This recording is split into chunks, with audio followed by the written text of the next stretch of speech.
نحمدہ ونصلی ونسلم علی رسولہ النبی الکریم۔ ناظرین السلام علیکم ورحمۃ اللہ وبرکاتہ۔ ناظرین، آج ہم آفات سے بچنے کے لیے، تمام مصائب سے بچنے کے لیے، وبائی امراض سے بچنے کے لیے ایک خوبصورت قرآنی وظیفہ آپ کی خدمت میں پیش کرتے ہیں۔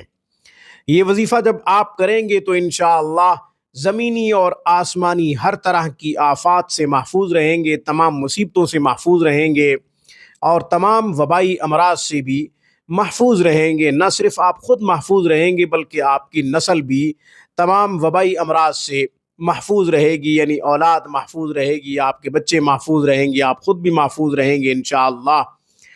اگر آپ چاہتے ہیں کہ کوئی بھی کسی بھی مصیبت میں گرفتار نہ ہو، ہم سب تمام وبائی امراض سے بھی محفوظ رہیں، تمام مصائب سے بھی محفوظ رہیں، ہر طرح کی زمینی اور آسمانی آفات سے محفوظ رہیں، تو آپ یہ وظیفہ ضرور کریں۔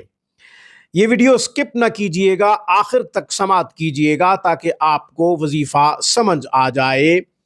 عمل بتانے سے پہلے اور اس کا طریقہ عرض کرنے سے پہلے ہمیشہ کی طرح درخواست کروں گا، آپ خود بھی قرآن کریم پڑھیں، اپنے بچوں کو بھی صحیح حروف کے ساتھ قرآن سکھائیں۔ قرآن کریم کی ایک آیت مبارکہ کا پڑھنا 100 رکعت نفل پڑھنے سے زیادہ افضل ہے۔ علم کا ایک باب سیکھنا 1000 رکعت نفل پڑھنے سے زیادہ افضل ہے۔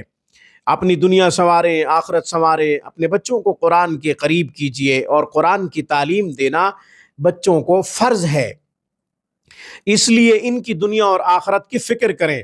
آن لائن کلاسز کے لیے، علاج معالجہ کے لیے آپ ہم سے رابطہ کر سکتے ہیں۔ اب میں تمام آفات سے، مصائب سے، بلیات سے، وبائی امراض سے بچنے کا ایک خوبصورت وظیفہ دیتا ہوں، آسان سا عمل ہے۔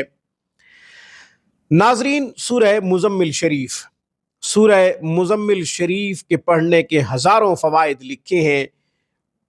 ماہر عملیات نے اس پر کئی کتب لکھ ڈالی ہیں۔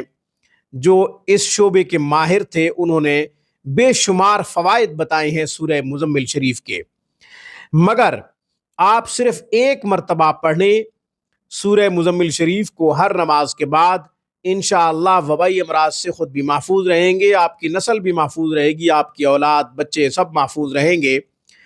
اسی طرح تمام آفات، مصائب، پریشانیوں سے، غموں سے بھی آپ محفوظ رہیں گے۔